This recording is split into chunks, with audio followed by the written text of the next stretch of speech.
Aleluia. A graça e a paz, queridos. Amém. Podem se assentar. A alegria é nossa de estarmos aqui.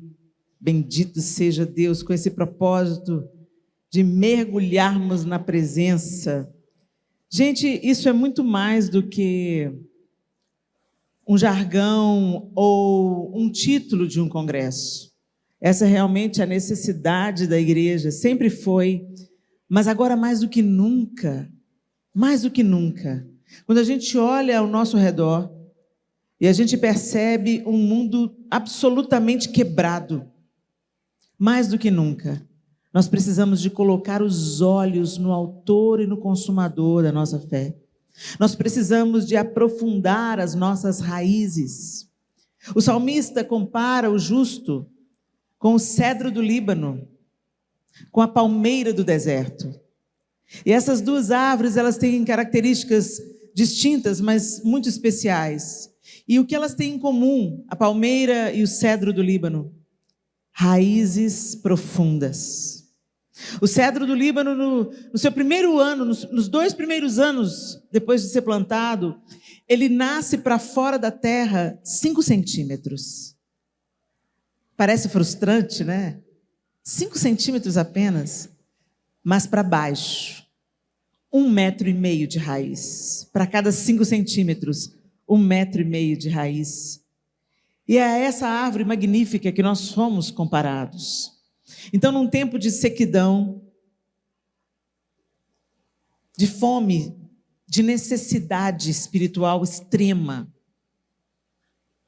de um calor escaldante, não o calor do espírito, mas um calor que machuca, um calor que queima, também não o fogo do espírito, mas como a fornalha onde os amigos de Daniel foram julgados. Nós estamos, gente, em tempos de fornalha.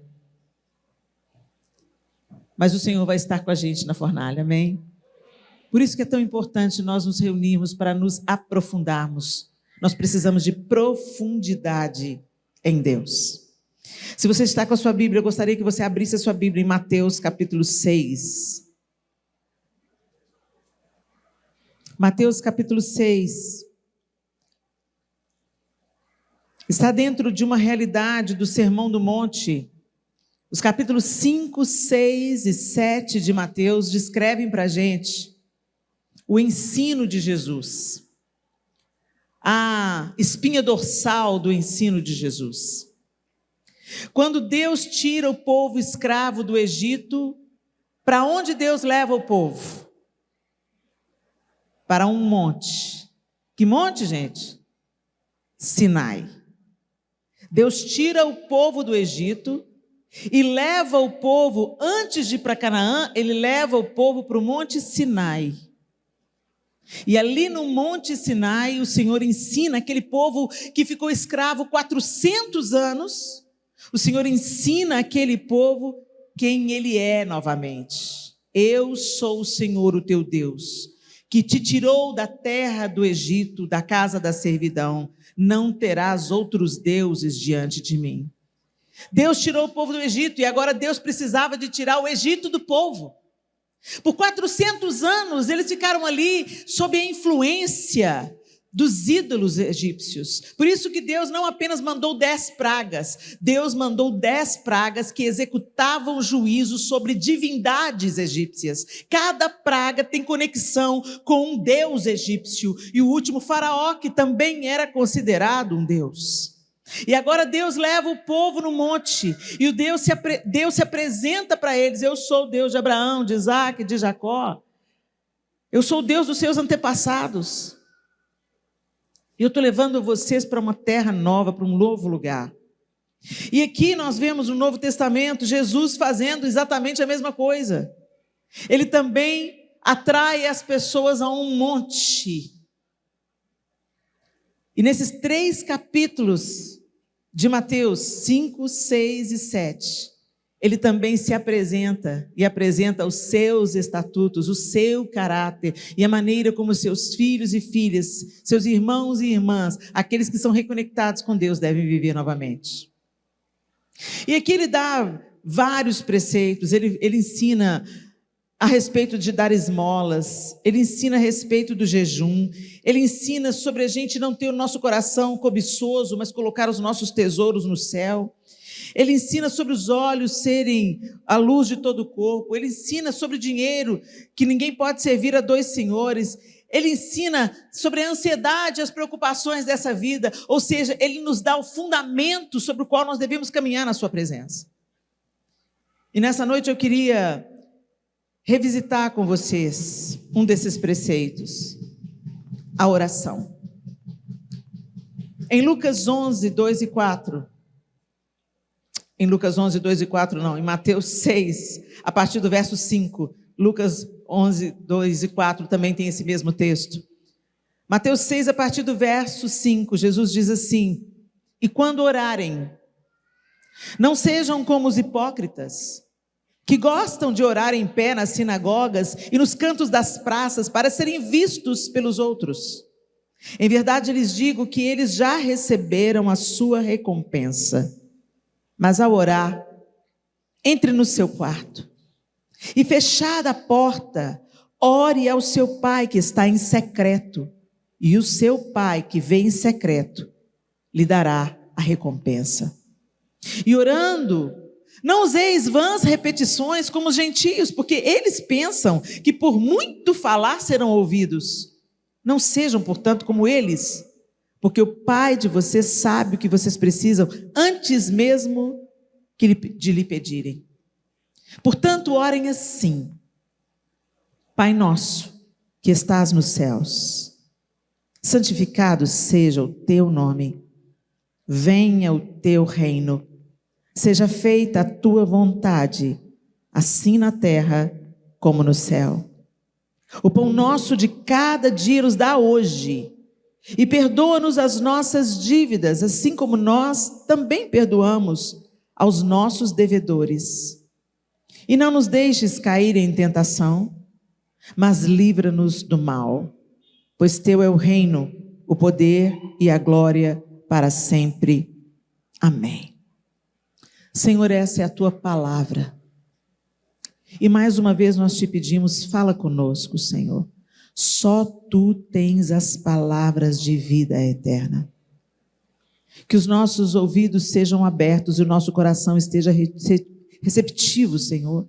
A nossa mente alerta para nós sermos ministrados pelo teu Espírito Santo e não apenas sermos ouvintes da tua palavra, mas praticantes dela. Em nome de Jesus. Amém.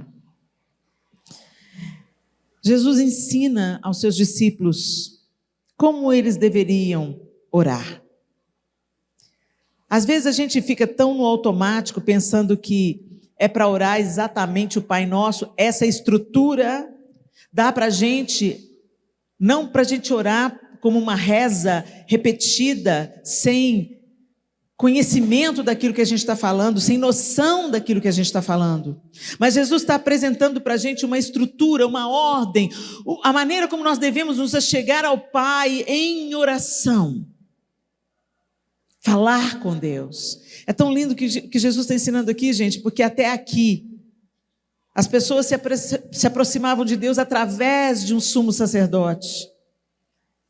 Alguém orava por elas. Alguém pedia perdão pelos pecados delas. Mas Jesus rasgou o véu e nos deu acesso ao novo e vivo caminho para que nós possamos entrar hoje, individualmente, na hora que você quiser, diante de Deus, porque Ele é o sumo sacerdote. Jesus é a porta, o caminho, o sumo sacerdote que nos dá acesso direto a Deus. E aí ele ensina essa estrutura. E ele ensina uma oração para os seus discípulos, ele está ensinando para todos os seus seguidores e aquelas pessoas que estavam ali ouvindo o Sermão do Monte. Essa oração é ensinada como um modelo para orar, não como uma reza para se repetir. E ele começa com Pai Nosso. Pai Nosso. É tão interessante que Jesus vem apresentar não apenas um Criador, o Deus Criador de todas as coisas, que aquele povo judeu já conhecia tão bem, mas ele veio apresentar um Deus Criador que também é Pai. Ele veio reconciliar o homem com Deus Pai. E aí ele começa a falar: Pai nosso que estás no céu. Por que nosso? Porque Deus não é Pai individualmente. Ele é Pai de filhos e filhas, no plural. A fé cristã, gente, é comunitária. Ela não é apenas individual, tampouco individualista. Nós estamos ligados uns aos outros. Mas será que nós temos vivido assim, com essa consciência que o Pai é nosso? Nós temos sofrido uma influência da cultura vigente desse século. A gente acaba querendo que a gente seja o centro das atenções. A cultura do selfie. Eu mesmo e mais eu. Então, não é raro a gente ouvir os cristãos falando: Deus tem um plano para mim. E a gente gosta tanto quando a pessoa fala assim: Deus tem uma coisa com você, Deus tem uma promessa para você. E a gente se deleita quando a gente pensa que Deus nos vê na nossa individualidade. E Ele vê. Mas Deus não faz nada em nós que não tenha a ver com o todo. O que Ele trabalha em você não é só sobre você. Não é só sobre você receber e ser abençoado. É para você receber, ser abençoado, ser cheio e transbordar. A nossa vocação não é viver individualmente, de uma maneira egoísta, pensando só no próprio umbigo, nos próprios interesses. Nós vivemos lá fora, o individualismo está reinando, mas aqui entre nós deveria ser diferente. E esse deveria ser um sinal de Cristo na nossa vida. Ele não viveu para si mesmo. Ele se esvaziou, morreu a nossa morte, nos deu exemplo. Jesus não fez nada, não nos manda fazer nada que Ele mesmo já não tenha feito primeiro. Ele deu a sua vida por nós, Ele abriu mão de todo conforto, Ele abriu mão da companhia, da perfeição. E Ele encarnou. Só o fato da encarnação, de se vestir da nossa humanidade, já era humilhação suficiente. Mas não bastou, Ele morreu a morte mais humilhante que tinha para morrer, para que nós tivéssemos vida. Mas nós, muitas vezes, meus irmãos, temos vivido uma vida cristã de individualismo, pensando na nossa vitória, na nossa bênção. Até nossas orações são egoístas. A gente ora por nós mesmos, a gente ora pelos nossos amados, pelos nossos filhos, pelos nossos netos, pelo nosso cônjuge, pelo nosso pai, pela nossa mãe, pela nossa irmã. E raríssimos são aqueles que dobram o joelho para gerar outras causas, para chorar por outros filhos, para pedir diante de Deus, pela igreja, pelo Brasil, pelo mundo, para chorar pelos nossos irmãos no norte da África que estão sendo dizimados. O cálice do sangue dos mártires está sendo cheio no norte da África, no Oriente Médio. O islamismo está varrendo o mundo. Ou você se converte a ele, ou você morre. Só nesse ano, mais de 7.000 mortos no norte da África. E a imprensa não fala uma linha sobre isso. A palavra profética está se cumprindo. Mas será que nós temos dobrado o nosso joelho e falado: Senhor, sustenta os nossos irmãos que estão sendo perseguidos. Dê a eles força, Senhor, para não negarem ao Senhor. Dê consolo àqueles que estão vendo seus cônjuges, seus filhos, seus irmãos serem assassinados. Vocês conseguem compreender? Eles também são parte do mesmo corpo. Não é porque eles vivem em um outro país, numa outra cultura e falam um outro idioma, que eles não são parte da igreja de Cristo. Jesus vem buscar a igreja em toda a terra. Mas nós estamos nos conformando a este século e pensando apenas nas nossas coisinhas aqui da terra. E a gente quer que Deus tenha uma aliança com a gente, mas a gente não tem uma aliança com Ele. Porque se nós temos uma aliança com Deus, nós nos importamos com aquilo que Ele se importa. Queima no nosso coração o que queima no coração dEle. Nós temos vivido um tempo difícil no Brasil e no mundo. E não vai melhorar, gente. Vai ter aquela falsa paz. Vocês lembram? E quando disserem paz, paz, então vos sobrevirá terrível fim. Nós estamos vivendo o privilégio e a angústia de viver um tempo de cumprimento de profecias. É maravilhoso porque muita gente queria estar vivendo e vendo as manifestações que a gente está vendo e o que está sendo gerado através da dificuldade e da dor. Porque, gente, Deus não permite que a igreja passe dificuldades para abater a igreja, muito pelo contrário, para fortalecer a igreja, para aperfeiçoar a igreja, para alinhar o coração da igreja ao seu próprio coração.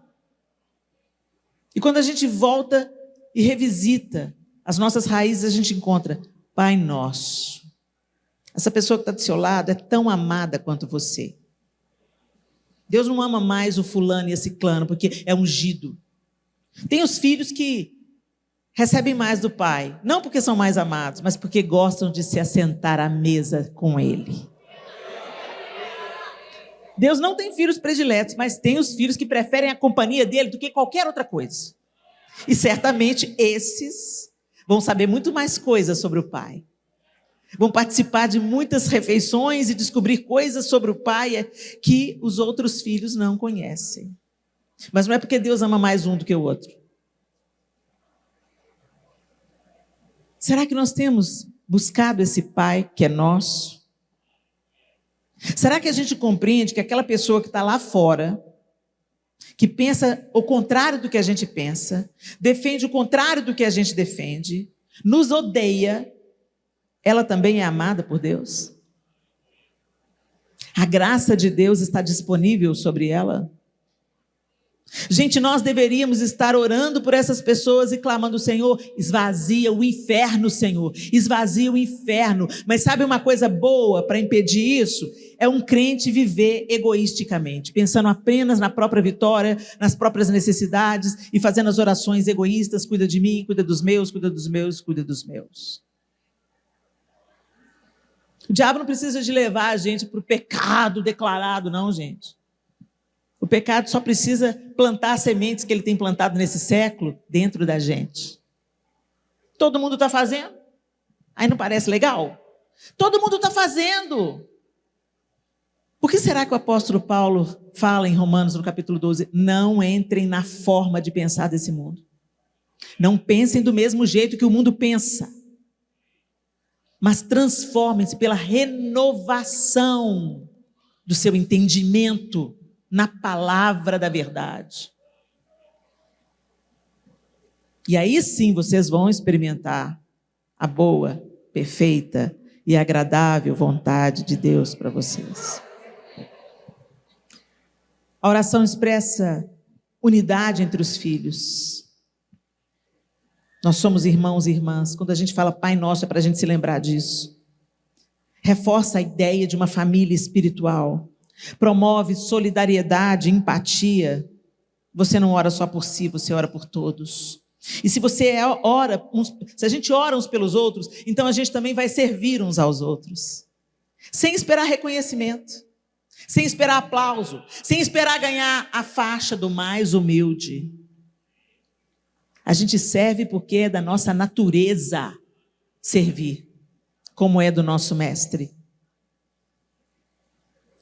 E não apenas o início da oração é no plural, gente. Toda oração está no plural. Pai nosso, dá-nos o pão de cada dia. Perdoa as nossas dívidas e livra-nos do mal. Toda oração está no plural. Então eu quero te dizer, meu irmão querido, minha irmã querida, não tem jeito da gente mergulhar na presença de Deus sendo egoístas. Não tem jeito da gente mergulhar na presença de Deus pensando apenas no que a gente vai ganhar com isso. Tem gente que ama a dopamina, ama as sensações que a gente tem quando a gente entra na presença. E quando você pensa que não, entrando na presença, você é desvirtuado daquilo que realmente você deveria estar fazendo. Você começa a idolatrar as suas sensações. Que gostoso! A manifestação dos dons. É delicioso? Sim, é. Mas cuidado para não perder o foco. Deus é o foco. Deus é a nossa busca. É atrás dele que a gente está quando a gente está mergulhando fundo. É atrás dele. E não apenas das mãos e do favor dele, mas dos olhos dele, do coração dele. A oração é feita em nome de todos, não só do orador. Pai nosso que estás no céu, santificado seja o teu nome. Gente, como assim santificado seja o teu nome? O nome de Deus já é santo, sim ou não? O nome de Deus é santo, é excelso. Mas aqui fala de testemunho. Santificado seja o teu nome. É porque o nome de Deus é santificado através da vida dele em nós. Quando as pessoas olham para você e falam assim, uau, que grande bênção que fulano é. Uau, fulana chegou com a resposta. Uau, fulano foi a resposta de Deus para um momento de dificuldade. Deus mandou ciclano aqui, eu tenho certeza disso. Quando ciclano entrou na casa, uau, a paz entrou junto. O nome de Deus é santificado, é bem falado, quando a vida dele pulsa em nós. E pulsar em nós aqui dentro da igreja, dentro do congresso, é fácil, gente. A vida de Deus tem que pulsar em nós, é lá no trabalho, é lá na universidade, é lá dentro da sua casa, onde só você é crente. É lá que a vida de Deus tem que pulsar. E não é porque você fica falando na cabeça dos outros sendo crente chato, não. É porque a vida de Deus flui de dentro de você de uma maneira inegável. Não tem como negar o que Deus está fluindo em você. Agora, para isso, gente, nós precisamos de nos achegar. Não tem como a gente ter Deus fluindo através da gente se nós não nos achegarmos a Ele. Chegai-vos a Deus e Ele se chegará a vós outros. E às vezes é fácil a gente ser uma bênção no meio da congregação. Todo mundo levanta a mão. E as ministrações são maravilhosas. E a palavra profética está fluindo. E você está recebendo. Que delícia. Mas para que é isso? Para você sair por aquela porta e transbordar daquilo que Deus te encheu. Não é para a gente reter. Não é para a gente ficar só abençoado, é para a gente se tornar abençoador. Quando Jesus se encontra com a mulher na beira do poço, ele fala, aquele que beber da água que eu lhe der nunca mais terá sede, e eu serei nele uma fonte a jorrar para a vida eterna. O Senhor não apenas mata a nossa sede, mas Ele faz de nós uma fonte a jorrar para a vida eterna. Você é uma fonte. O nome de Deus tem sido blasfemado.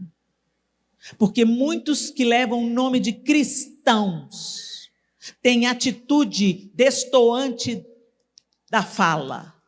A gente fala coisas muito boas, mas na hora de pôr na prática, nada. Na hora de se ocupar com o pobre, com a viúva, com o necessitado, nada. Na hora de ser o alívio na vida do oprimido, nada. Na hora de acolher quem Jesus acolheria, nada. Jesus veio e sentou na casa do pecador, mas a gente acha que a gente é melhor do que todo mundo, porque a gente é evangélico. Talvez Deus te salvou lá na sua casa primeiro, porque você era o pior.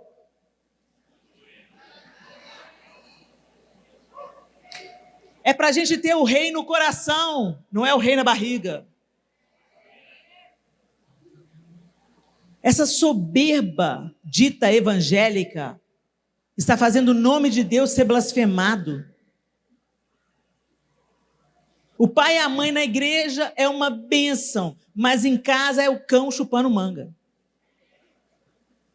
O pessoal vem, aleluia, até a voz muda. A graça e a paz. Deus te abençoe. Os filhos ficam olhando e falam assim, ai, que mãe que é essa que eu quero ler em casa, hein? Vem o casal para a igreja no domingo de manhã discutindo no carro. Não é pelo amor de Deus, já vamos chegar atrasados no culto por sua causa. Mas você também não me ajuda com os meninos? 3 meninos para arrumar? E você fica aí folgado, só entra no carro e fica buzinando. Pelo amor de Deus, ô mulher chata que você é. Aí desce todo mundo na... E os meninos no banco de trás olhando. Aí desce todo mundo na igreja. a máscara social. A paz do Senhor.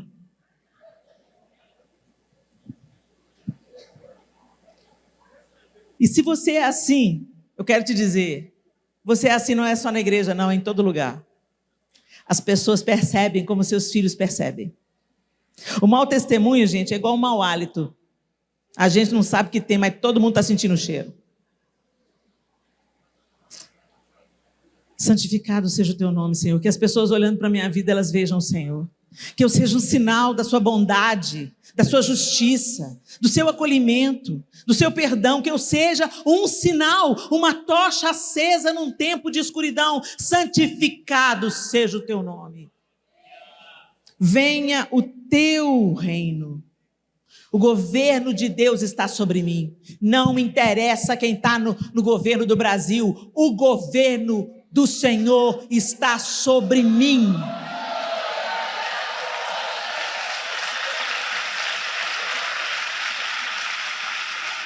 Governos de homens vêm e vão. Sobem reis, declinam reis. Mas o reino do Senhor é eterno. Mas às vezes a gente esquece disso, né, gente? Às vezes a gente esquece disso. E a gente começa a ficar trabalhado no ódio.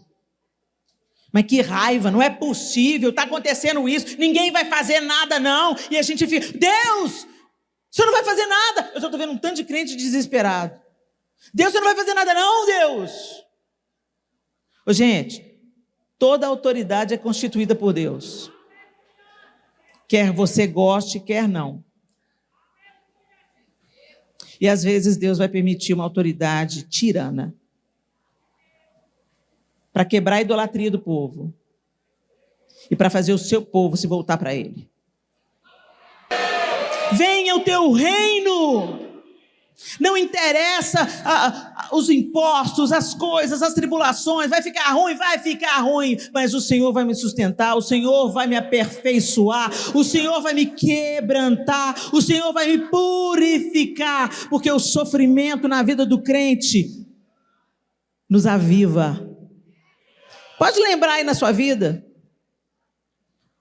você não cresceu deitado eternamente em berço esplêndido, não. A parte da sua vida que você mais cresceu foi a parte que você mais pastou. Na hora da luta, na hora da tribulação, na hora da falta, Deus trabalhou no seu coração. Você lembrou que tinha um Deus, você correu para Deus. Sua vida de oração deu um upgrade por causa do problema, por causa da luta. Então eu quero te dizer, Deus faz com que todas as coisas cooperem conjuntamente para o bem daqueles que amam a Deus. E é preferível ser corrigido pela mão de Deus do que ser entregue a nós mesmos, ao nosso próprio coração. Venha o teu reino. Nós esperamos a manifestação desse reino, amém? Oh, nós esperamos a manifestação do amado das nossas almas.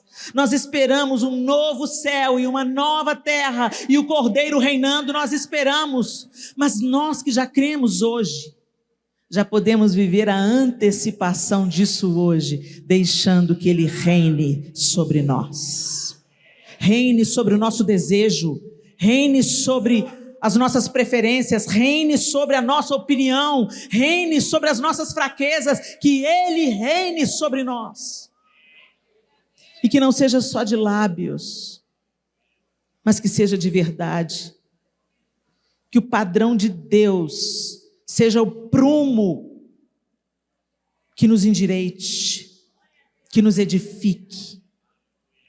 Venha o teu reino e seja feita a tua vontade. Ixi, aqui pega, hein? É fácil a gente falar, seja feita a tua vontade, quando a vontade de Deus coincide com a nossa. Mas e quando a vontade de Deus é contrária à nossa? A nossa tendência é pensar, Deus não está me ouvindo. Deus está ouvindo sim. Nós temos 4 filhos, eu e o João. Hoje são todos adultos, a minha caçula está com 23 anos. Mas na época que eles eram adolescentes, o nosso terceiro filho sempre foi um menino muito argumentativo, vamos dizer assim. O Arthur me desafiou em todas as frentes. Eu pensava, Jesus, tem misericórdia de mim, Senhor. Me ajuda, me dá estratégia com esse menino. E muitas vezes o pai, o João, eu ficávamos insistindo com o Arthur, falando com ele, corrigindo o Arthur. E ele não aceitava a nossa correção. E ele argumentava. Aí a gente ouvia ele e ele falava, mas é isso, isso e isso. Aí a gente ouvia e falava assim, não, mas não é isso, não, você não vai por causa disso, disso e disso. Tá vendo? Vocês não me escutam. E o João, eu estou te ouvindo, meu filho. Eu estou te ouvindo. Não, você não está me ouvindo. E explicava tudo de novo. E o João falava, ok, eu entendi o seu ponto de vista, mas não é isso que a gente acredita, não é isso que você vai fazer, é isso, isso e isso. Um exemplo simples, que a gente gastou 3 horas tentando convencer o Arthur. Ele chegou um comunicado em casa que ele não estava fazendo o exercício de casa. Aí o João sentou com ele e falou assim, meu filho, por que você não está fazendo exercício de casa? Porque eu não preciso. Por que você não precisa? Porque eu já sei a matéria. Exercício é para treinar a matéria, eu já sei. E pior que ele sabia mesmo. Aí o João falou assim, tá bom, meu filho, ótimo. Mas não é só sobre isso. Não é só sobre fazer a matéria. É sobre obedecer a algo que é estabelecido pela escola como regra. Não, mas eu não preciso. Eu não vou fazer para casa. Olha minhas notas, pai.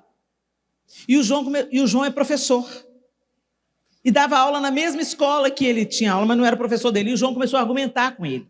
E o Arthur não declinava. Não, e ele vinha. E ele falou assim, não, meu filho, você tá se julgando melhor do que seus colegas também têm que fazer para casa. Por que você acha que você não tem que fazer? Não, não tenho que fazer.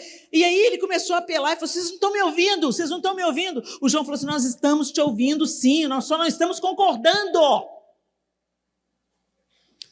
E aí, por final, depois de 3 horas de discussão, todo mundo saiu, deixou só o João, que a gente não aguentava mais. Aí o João falou assim, tá bom, Arthur, ok, então você acha que você não precisa de fazer o para casa? Não preciso, ok. Então, Helena, a partir de amanhã, você vai lá no colégio público aqui, perto de casa, e matricula o Arthur lá. Ele, que é isso, pai?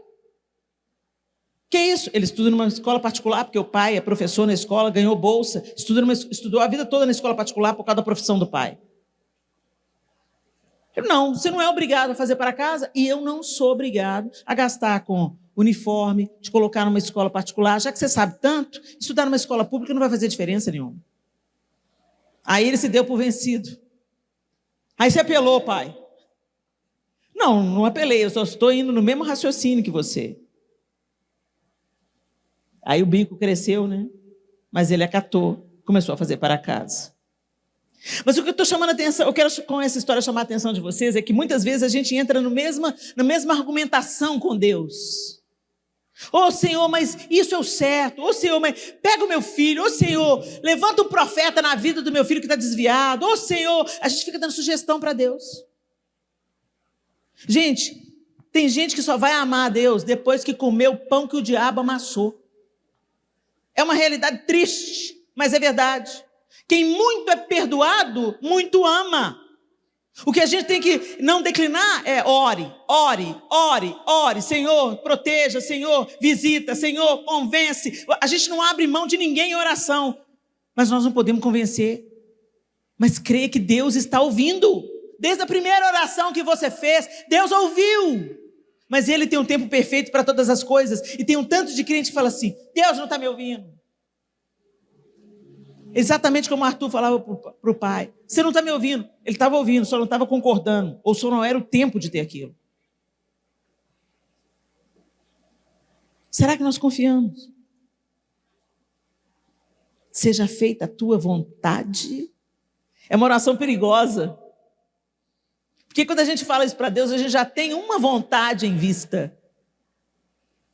Mas será que nós acreditamos que a vontade de Deus é boa, perfeita e agradável, que a gente pode confiar? Porque mesmo quando as coisas parecerem difíceis, Ele está. Mesmo quando as coisas parecerem complicadas, Ele continua tendo um propósito. Mesmo quando parece que Ele não está ouvindo as nossas orações, Ele está ouvindo e trabalhando por nós. dia após dia, nem que seja para nos aperfeiçoar na perseverança, na confiança e na fé. Você crê que Deus é amor? Crê mesmo? Seja feita a tua vontade. Foi a oração que Jesus fez no Getsêmani. Se possível, passa de mim esse cálice. Contudo, que não seja como eu quero, mas como tu queres. Ele foi moído pelas nossas transgressões.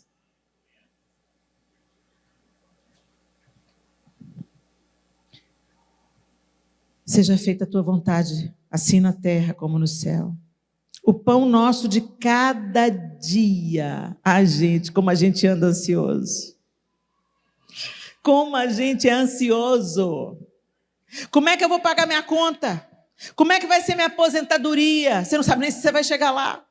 Como é que vai ser amanhã? Com que roupa que eu vou no casamento? Gente, a gente se ocupa de coisas que a gente não deveria se ocupar. Porque o Senhor veste a erva do campo, alimenta os pardais. Você acha que Ele ia abandonar os filhos dele? Mas aí quando Deus fala assim, vai ter não. Aí a gente duvida. Por que Deus dava o maná para o povo por dia? Ele não podia dar estoque? Precisava de ficar descendo o maná do céu todo dia, exceto na sexta-feira, né, que vinha porção dobrada para o sábado. No mais era dia após dia. Isso fala de confiança diária. Sabe por quê, gente? Porque a gente gosta de independência. A gente gosta de ter o controle. Esse negócio da gente deixar coisa no controle de Deus, é fácil a gente falar isso, mas vira e mexe a gente está tomando o controle da mão dele. Não, peraí, Senhor, peraí que eu sei o que eu estou fazendo. A gente gosta de ter o controle das coisas, sim ou não? A gente gosta. As mães querem saber onde que os filhos estão. A gente quer saber com quem que está. Eu não estou dizendo que isso é errado, não. Isso só revela um pouquinho do nosso desejo de controle. Sabe o que a gente controla, gente? Nada. A gente não controla nada. Eu estou aqui falando com vocês agora. Na próxima meia hora, pode romper uma veia na minha cabeça e o Senhor me chamar. Quem que vai impedir isso? Nenhum médico impede isso. Os médicos morrem de AVCs e infartos. Vocês estão entendendo? A gente não tem o controle de nada, mas a gente quer ter. E foi isso que entrou no Éden. Eles já viviam em paz e harmonia. Aí vem a serpente. O que é que vai acontecer se vocês comerem da fruta do conhecimento do bem e do mal? Ah, nós vamos morrer. Mas é claro que vocês não vão morrer. Vocês serão como Deus.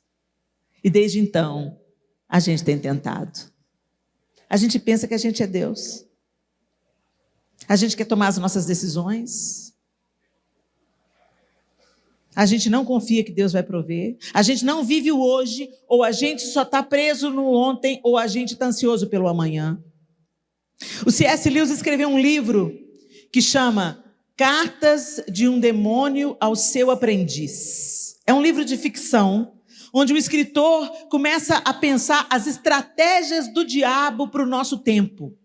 Como que o diabo age entre nós, no nosso tempo, nos tentando segundo a cobiça do nosso próprio coração.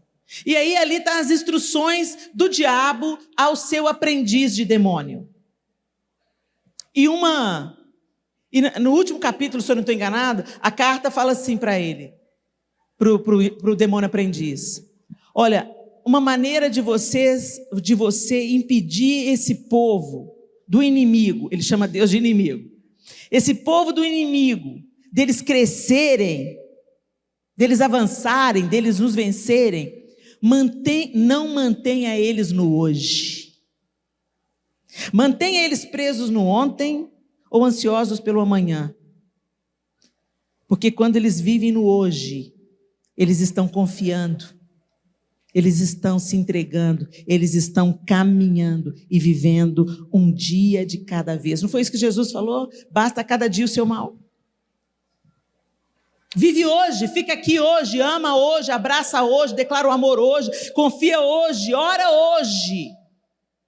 E caminha hoje com Deus, foca no seu relacionamento com Deus hoje, não aquilo que Ele vai te dar, não aquilo que está programado para o amanhã. Confia que Ele cuida do seu amanhã como Ele cuidou do seu ontem.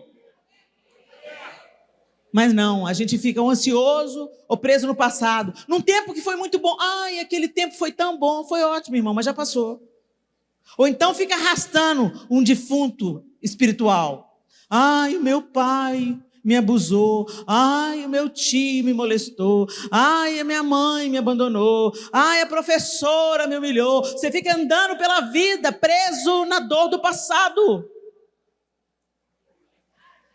Ou seja, embaraçado. Por isso que essa oração do Pai Nosso, ela está ensinando para a gente algo. O pão nosso de cada dia nos dá hoje. O pão físico, o pão espiritual, o pão emocional. O que a gente precisa de hoje? De paz? Então o Senhor vai dar paz hoje. O que a gente precisa de hoje? Consolo? Então o Senhor vai dar consolo para hoje. O Senhor vai dar força? É força para hoje que a gente precisa? É força para hoje. Como Ele proveu o maná para o seu povo no deserto, Ele também vai prover para nós o que a gente precisa, um dia de cada vez. Mas você precisa ficar aqui hoje. Se entregue hoje, confie hoje, entregue o controle nas mãos dEle.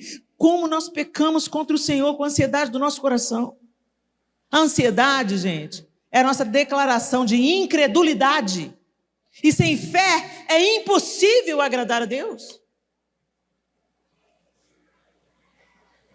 O pão nosso de cada dia nos dá hoje. E perdoa as nossas dívidas como nós temos perdoado. Como é que está aí? Está perdoando?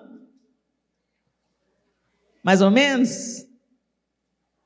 Pois é, deixa eu contar para vocês. Se você não perdoar, você não será perdoado. É uma condição para ser perdoado. Perdoar quem tem te ofendido. Perdoa os seus devedores. Essa parte ninguém quer saber. Helena, só eu sei o que eu passei, o que me fizeram. Jesus também sabe o que ele passou e o que fizeram a ele. Gente, o perdão não é um arrepio, não. O perdão é uma escolha, uma decisão. É obediência. O perdão é obediência, perdoar é obedecer. Aí você vem, eu vou lá para mergulhados na presença. Vamos mergulhar na presença. Aí chegou aquela irmã que ficou te devendo Mary Kay. Aí a irmã te vê de longe e já sai de banda, a devedora. E você fala, cara de pau, ainda veio para mergulhados. Coisa pequena. Gente, ninguém tropeça em montanha. A gente tropeça em pedrinha. Essas coisinhas que atrapalham a nossa comunhão com Deus. Essas coisinhas que mantêm a gente no raso. Que mantêm a gente embaraçado. Sem andar, sem viver, sem progredir, sem evoluir na presença de Deus. Sem conhecer mais de Deus. Você fica presa nas coisinhas dessa terra. Você fica presa na sua independência, no seu desejo de controle. E você também fica preso na sua amargura e no seu ressentimento. Você fala de uma pessoa e dá taquicardia assim. Aí você fala, não, eu já perdoei. Perdoou não. Só de lembrar o que você passou, você ressentiu. Você ressentiu a raiva. Você ressentiu a decepção. Você ressentiu. Isso se chama ressentimento. É um saco de lixo que a gente anda abraçado com ele.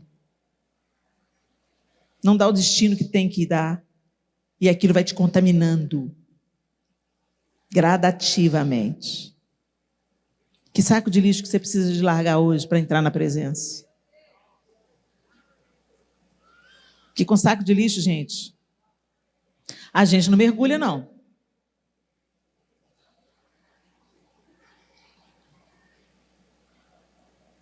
Como é que está sua sogra? Como é que está sua nora? Eu não consigo entender como sogras e noras cristãs não se dão. Ah, você não conhece a bruxa, Helena. A bruxa é mãe do amor da sua vida, minha linda. Honre essa mulher como você honra sua mãe.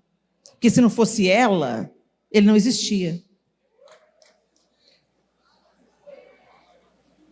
Ah, a minha nora é uma prepotente. Não, mãe, sai de cena. Agora ela é a mulher principal. Tá tudo bem. Um dia você também tirou um menino de casa. Pegou só para você. Agora o compromisso do seu filho é com a esposa dele primeiro. O amor de mãe e de esposa não concorrem. São amores distintos, não é uma disputa de poder. É algo para ser desfrutado nas estações da vida. E se nós, mães de filhos adultos e filhos casados, queremos amar os nossos filhos de verdade, deixa eles serem maridos. A fase de ser filhinho da mamãe já passou. Você pode ser conselheira, quando for solicitada. Você pode ser intercessora. Não caça confusão com a mãe do seu neto, não, que vai sobrar é para você. Eu estou ilustrando aqui com uma situação esdrúxula, mas quantas pessoas não falam com gente da família, não fala com a sogra, com a nora, é brigado com o irmão. O Senhor está acima dessas coisas. Você é meu irmão e eu te amo. E ninguém vai atrapalhar isso. Me perdoa se eu te ofendi, eu te perdoo porque você me ofendeu. Vamos seguir daqui? A gente existe para ser bênção na vida um do outro. Agora você fica aí. Nas festas de família não pode nem abrir a boca. Natal está vindo aí, ninguém conversa. Um amigo oculto, tomara que eu não tire fulano. Seja livre, livre, livre para amar, livre para amar, livre para amar, para perdoar e para ser amado. Perdoa as nossas dívidas como nós temos, que o Senhor está se certificando. Ele te ensina essa oração para se certificar de que você está caminhando em obediência. Porque não dá para você chegar para pedir perdão se você não perdoa o seu. Perdoa as nossas dívidas como nós temos perdoado aos nossos devedores. E não nos deixes cair em tentação. Ah, tentação. Deus não tenta ninguém, nós somos tentados segundo a cobiça do nosso próprio coração. Ah, eu fui tentado. Porque o diabo sabe do que você gosta. Por isso que ele te tentou. Por isso que nós precisamos de depender de Deus, meus irmãos. Porque na nossa força e na nossa vontade, a gente não vai muito longe, não. O diabo sabe como é que põe a mesa para a gente. Por isso que nós temos que nos apegar ao Senhor. Entrar na presença dEle. Nos dobrarmos diante dEle, confessarmos as nossas culpas a Ele, dizer, Senhor, entra com Teu poder. Livra-me da tentação, livra-me do mal, porque o mal está à espreita. Nós estamos inseridos num mundo mau, perverso, caído. Mas Jesus já orava para a gente antes da gente nascer. Pai, eu não te peço que os tires do mundo, mas que os livres do mal. Você tem pedido isso para o Senhor? Faz parte das suas orações? Senhor, me livra do meu próprio coração. Me livra da minha própria cobiça, Senhor. Me livra do meu próprio olhar corrompido, Senhor, e impuro. Me livra, Senhor. Me livra de mim mesmo. Não me entregue. Uma oração constante minha para o Senhor é, Senhor, não me entregue a mim mesma. Não me abandone a mim mesma, ao meu próprio desejo, ao meu próprio coração enganoso, desesperadamente corrupto. Tem misericórdia de mim, Senhor. Porque sem o Senhor eu não posso fazer coisa alguma. Não nos deixes cair em tentação. A tentação da fofoca, a tentação da cobiça, a tentação do adultério, a tentação da mentira, a tentação da corrupção, a tentação do roubo, a tentação do engano, a tentação da indiferença, tantas tentações. Que eu caminhe em santidade diante do Senhor e que o mal não me alcance, pois teu é o reino, o poder e a glória para sempre. O Senhor é grande, eu sou pequeno. O Senhor é o Pai, eu sou a filha. O Senhor sabe todas as coisas. Eu vou morrer sem aprender tantas das coisas. Ajuda-me, Senhor. A oração do Pai Nosso é dependência. Dependência de Deus e dependência uns dos outros. Você precisa de estar em paz com seu irmão. Você precisa andar em amor com seu irmão. E você precisa entender que ele é parte do mesmo corpo que você. Se ele sofre, você sofre. Eu vejo os crentes se juntando com o ímpio na internet para malhar o irmão na fé. Não faça isso. Isso sim é sentar na roda dos escarnecedores. Não é na casa, na festa, na casa dos parentes que não são crentes, não. Vai lá, toma um refrigerante, seja luz, seja um servo, dê testemunho de Cristo com a sua vida, mais que com as suas palavras. Deixa os seus familiares que não conhecem Jesus, ver Jesus na sua vida. Não é isso que é sentar na roda dos escarnecedores, não. Sentar na roda dos escarnecedores é ir para a internet, descer a lenha no seu irmão. Participar do site de fofoca, gospel, nojo. Porque tudo que você assiste na internet, você financia. Tudo que você assiste, você investe. E aí os crentes ficam lá, entram na internet, misericórdia. Sangue de Jesus tem poder. Cuidado, irmão, seu telhado é de vidro. Você tem filho? Tem pai, tem mãe, tem irmão? Você é gente? Então vigia na vida. Irmão é assim. Quebra o pau com ele em casa. Fala as verdades que você precisa de falar. Exorta em amor. Chama para o conselho. Mas em público, nós guardamos as costas uns dos outros. Nós não nos ajuntamos a Satanás para expor a nudez dos nossos irmãos. O Pai Nosso, em síntese, meus irmãos, é sobre isso. Sobre relacionamento com o Pai e uns com os outros. O princípio de mutualidade. Eu preciso de você. Você precisa de mim. Nenhum de nós é tão bom sozinho como nós somos juntos. O Senhor veio e fundou uma igreja. Ninguém é igreja sozinho. Se você não está frequentando nenhuma igreja, você fala, não, eu sou crente em casa. Você está se auto-enganando, querido. Você pode até ser crente em casa, mas igreja em casa não. Porque para a gente ser igreja, a gente precisa de ter conexão com a igreja. E quando eu falo igreja, eu não falo parede não, gente. Eu falo da reunião dos santos. Onde pessoas da mesma fé se reúnem, comungam, se amam, confessam uns aos outros, oram juntos, estudam a Bíblia juntos. Isso é ser igreja. É mais do que parede, é mais do que placa, é mais do que denominação. É relacionamento uns com os outros. A pandemia tirou um tanto de gente da igreja.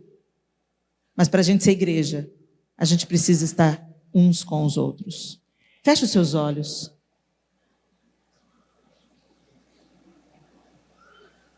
Eu queria que você pensasse nessa estrutura que Jesus está nos ensinando. Talvez você esteja vivendo egoisticamente. Como se Deus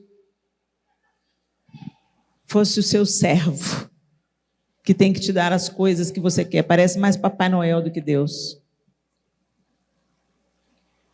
Talvez você se esqueça que aquela pessoa difícil que está na sua vida é tão amada por Deus como você é.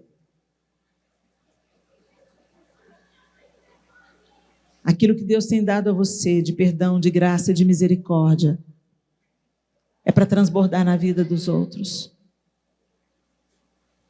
É para atingir você, te atravessar e alcançar quem precisa. Começando dentro da sua própria casa. Pai nosso, que estás no céu, Santificado seja o teu nome, que a minha vida, Senhor, aponte para o Senhor. Que o seu nome seja glorificado quando as pessoas virem a tua obra em mim. Venha o teu reino. Ó Deus, tira-nos, Senhor, o entorpecimento da mente e nos faz entender que quem reina sobre nós é o Senhor, independente do que esteja acontecendo nesse mundo, o Senhor é o Rei, o nosso Rei. E que nenhum fio do nosso cabelo pode cair sem a permissão, sem a autorização do Senhor. O Senhor cuida dos seus. Venha o teu reino. Reina sobre nós e que esse reino se expanda através de nós. Seja feita a tua vontade, Senhor, porque a tua é melhor do que a minha, porque o Senhor já está no meu amanhã, porque o Senhor sabe do que eu preciso, o Senhor sabe o que eu posso ter e o que eu não posso ter, o Senhor me ama e o Senhor sabe tudo o que eu preciso e o que eu não posso ter. Então que seja feita a tua vontade, aqui na terra, como no céu. O pão nosso de cada dia, Senhor, o alimento, a roupa, a graça, a misericórdia, o perdão, a vida, o equilíbrio emocional, a firmeza espiritual, o consolo no dia mau. O pão de cada dia nos dá hoje. E perdoa as nossas dívidas. Senhor, nós pecamos. Querendo te agradar, pecamos. Querendo evitar o mal, ainda pecamos. Temos pensamentos, sentimentos que não glorificam o Senhor. Nossa justiça própria tenta tomar o controle tantas vezes. A lei evidencia o quão incapazes nós somos, Senhor, de te agradar todo o tempo. Ai de nós se não fosse Jesus.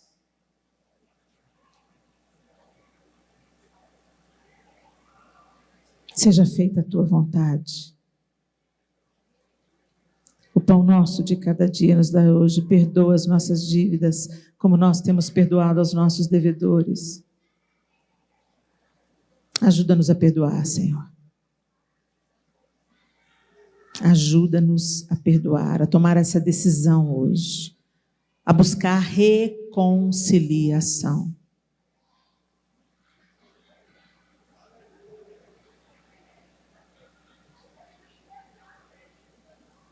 E não nos deixes cair em tentação. Livra-nos de nós mesmos, Senhor. Livra-nos da cobiça, dos desejos, da arrogância, do orgulho. Livra-nos, Senhor, do mal, o que está ao nosso redor, e daquele que insiste em crescer dentro de nós, que precisa ser cortado todos os dias. Pois teu é o reino, o poder e a glória. A nossa esperança está em ti, porque o Senhor tem todo o poder e autoridade. Nós nos rendemos a ti, Senhor. Nós nos entregamos a ti, Senhor. E nós queremos viver na dependência do Senhor. Que o Pai Nosso não seja apenas uma reza, mas que Ele traga à nossa memória como o Senhor deseja que andemos. Qual é o teu padrão para nós? Ajuda-nos a obedecê-lo. Em nome de Jesus o Cristo. Amém e amém. Deus abençoe vocês, meus irmãos.